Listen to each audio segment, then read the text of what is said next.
The EPISD Board of Managers presented its modernization plan for the district yesterday. The biggest change the plan calls for is a creation of more pre-K through 8th grade schools. The district has one, but it wants 6 more.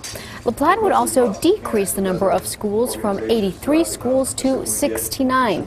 EPISD's 10 high schools will stay the same. However, it'll reduce the number of middle schools from 15 to 9. Elementary schools will drop from 57 to 43. But again, what will go up pre-K through 8s from 1 to 7. And joining us now is Juan Cabrera, EPISD superintendent. Thanks for joining us. Thank you for having me. So it sounds like this is going to cost EPISD $657 million. Yes. Now, initially, I remember the Jacobs report saying that it was going to cost about $800 million, but the district was able to shave off some money, and you believe there's still more savings to be found, right? Yeah, what we want to do is be very conservative and not in any way, get caught later on with the taxpayers saying we underestimated. The prices that even at the $650 million, we have 2020 pricing, so we've taken today's construction prices and put some cost of living adjustments to that. And the sooner we can get started, we can definitely shave off the $650 million even. You think that it can come down to maybe $500 million or something? Definitely in the 5s. We could do that the sooner we get started. Okay, all right. So the plan calls for fewer elementaries, fewer middle schools, more pre-K through 8s. Tell me, what is the logic behind that?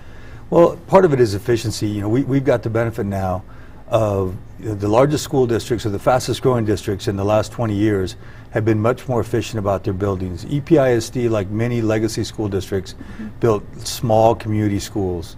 It made sense for the time, but you'll find that all the, Socorro or Frisco ISD, North Side or Northeast, all the ones that are growing around like San Antonio, Houston, or Dallas, they're very efficient with their buildings. They have 600 to 800 kids in an elementary even, and in their K-8s they have 1,200 to 1,500 kids. It's better use of space, better use of land.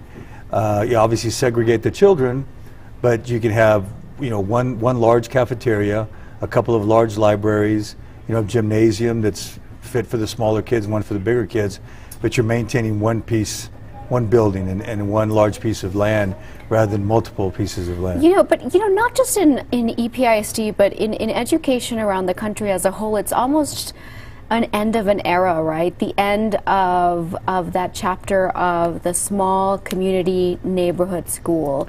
And there's something almost nostalgic about that ending, I think. But, districts have to look at the bottom line and at efficiency and not just tradition. Well, you'll find, and this is the same across Texas, because we have many fast growth districts outside of the traditional districts, and they're all doing the same. It's amazing.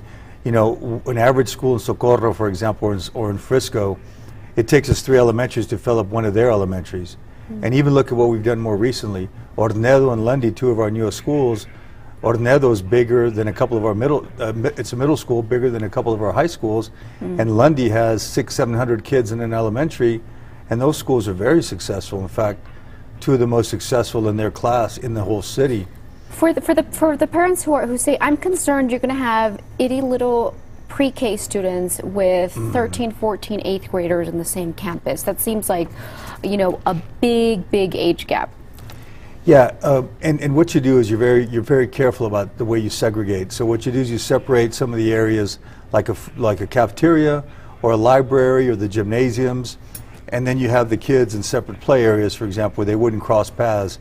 And then you, for example, on one end of the building, you might have your pre-K kids, and as you move across, you have your older kids, and on the other side of the building, you might start with 6th graders across to 8th graders. So at both spectrums of a building, you'd have the 8th graders, completely opposite of where your pre-K kids were. But that's intentional, but there are also a lot of benefits with regard to what we found in K-8s and the research, and some of these middle school kids tutoring some of the 3rd, 4th, and 5th graders. That's something that we've seen that gets the kids excited about middle school. They get to see teachers and students that are part of the middle school, and they get to spend up to 8 years in one campus without having that transition in the middle.